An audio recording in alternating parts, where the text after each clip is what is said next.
శ్రీ గురుభ్యో నమః. శ్రీ మహాగణపతే నమః. 27 ఏప్రిల్ నుండి 3 మే వరకు ద్వాదశ రాశుల వారికి చంద్రమాను అనుసరించి గోచర రీత్యా ఇక వారం ఎలా ఉండబోతుంది అనేది చూద్దాం.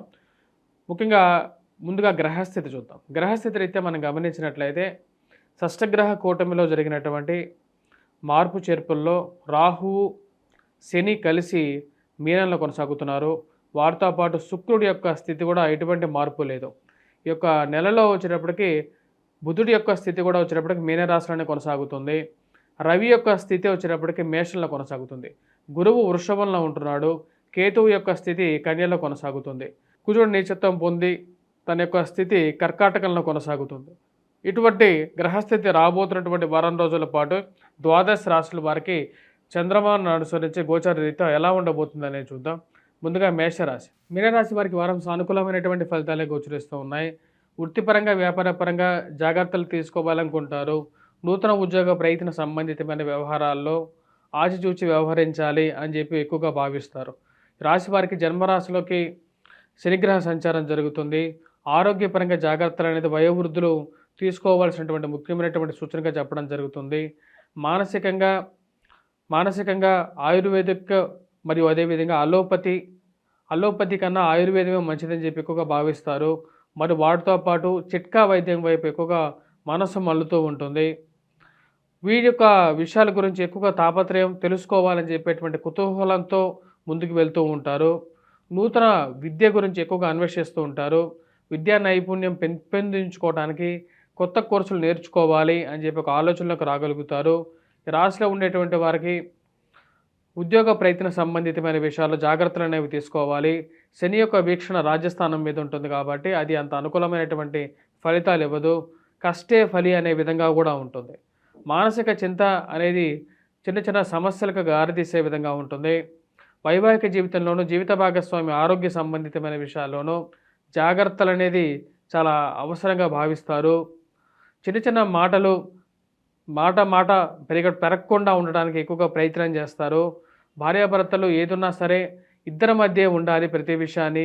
మూడో వ్యక్తి ప్రమేయం అవసరం లేదని చెప్పి మీరు భావిస్తారు. అదే విషయాన్ని మీ యొక్క జీవిత భాగస్వామికి చెప్తారు. ఏదైనా సరే ఖర్చు విషయంలోనే సరే మాటల విషయంలోనే సరే ఒకటే విధంగా ఉండాలి. మన యొక్క ఆలోచన సరళి ఒకటే విధంగా ఉండాలి అనుకుంటారు. అదే విషయాన్ని మీరు చెప్పగలుగుతారు. ధైర్య సాహసే లక్ష్మి అనేటువంటి విషయాల్లో కొన్నిసార్లు ధైర్యంతో తీసుకున్న నిర్ణయాలు అనర్థానికి కూడా దారితీస్తాయి. కోపాన్ని ధైర్యంగా అనుకోకూడదు అని చెప్పే విషయాన్ని చెప్పాల్సినటువంటి ముఖ్యమైనటువంటి సూచనగా చెప్పడం జరుగుతుంది. కొన్నిసార్లు మనం పెద్ద మార్పులు చేసుకునేటప్పుడు ముఖ్యంగా ఉద్యోగపరంగా మార్పులు చేరేటప్పుడు ఒకసారి ఎవరిదైనా సజెషన్ తీసుకుంటేనే మంచిదని చెప్పడం జరుగుతుంది. ఎందుకంటే ఈ రాశి వారికి జన్మరాశిలో శని సంచారం జరుగుతుంది. ఈ యొక్క శని సంచారం అనేది కొన్నిసార్లు కష్టాన్ని కారకంగా ఉంటుంది, ఎక్కువగా కారకంగా ఉంటుంది.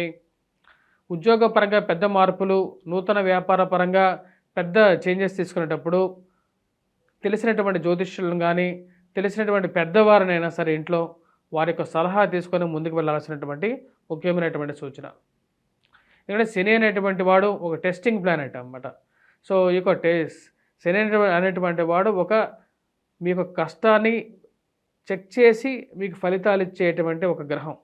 కాబట్టి ఈ యొక్క రాశిలో ఉండేటువంటి వారు ఉన్నటువంటి ఉద్యోగంలో పెద్ద మార్పులు జరిగేటప్పుడు కంపల్సరీగా 1-2 సార్లు మీ యొక్క జాతకాన్ని లేకపోతే మీ యొక్క పెద్దవారి యొక్క సలహా, ఇంట్లో ఎవరైతే తల్లిదండ్రులు ఉంటారో వారి యొక్క సలహానైనా సరే తీసుకున్న తర్వాతే ముందుకు వెళ్ళండి.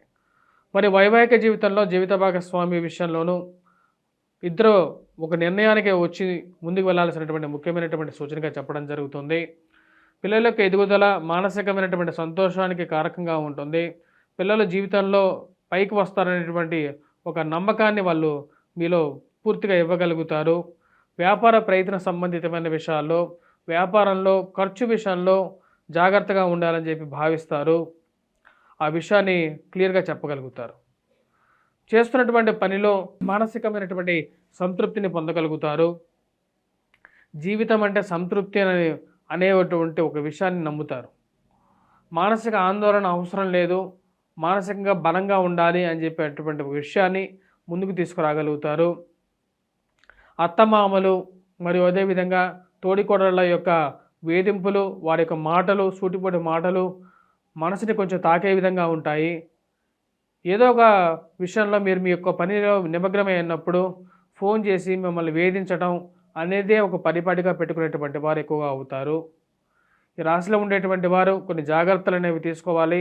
ముఖ్యంగా అత్తమామల విషయంలోనూ, తోడికోడళ్ళ విషయంలోనూ అనవసరమైనటువంటి ఫోన్ కాల్స్కి అనవసరంగా రెస్పాండ్ అయ్యి మనస్సుని కకలావికలం చేసుకోకూడదు అనుకుంటారు.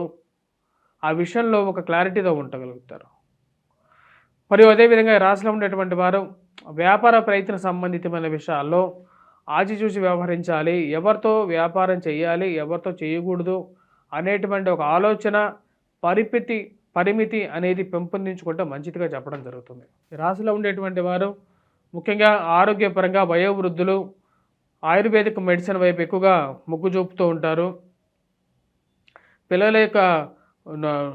పిల్లలు ఎవరైతే విద్యార్థులు విద్యా సంస్థల్లో పనిచేస్తున్నటువంటి వారు విద్యార్థులకి సానుకూలమైనటువంటి ఫలితాలు గోచరిస్తూ ఉన్నాయి. కష్టే ఫలి అనే విధంగా ఉంటుంది. మ్యాథమెటిక్స్, యాప్టిట్యూడ్, రీజనింగ్ విషయంలో కష్టపడి చదవాల్సినటువంటి ముఖ్యమైనటువంటి సూచన.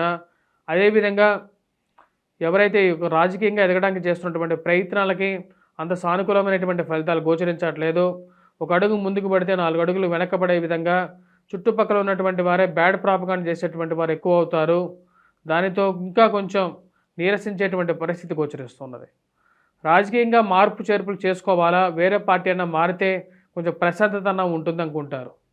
ఈ రాశిలో ఉండేటువంటి వారు ఈ వారం రాహుగ్రహం మంత్ర జపం చేసుకోండి, దుర్గాదేవిని పూజించండి, వెంకటేశ్వర స్వామి దేవాలయ దర్శనం చేసుకోండి శనివారం పూట. ఇది కొంచెం మానసికమైనటువంటి ప్రశాంతతను ఇవ్వగలుగుతుంది. వీటితో పాటు హనుమాన్ చాలీసా చదవండి. మంగళవారం పూట హనుమాన్ దేవాలయ దర్శనం చేయండి. ఇది అనుకూలమైనటువంటి ఫలితాలు ఇవ్వగలుగుతుంది. స్వస్తి.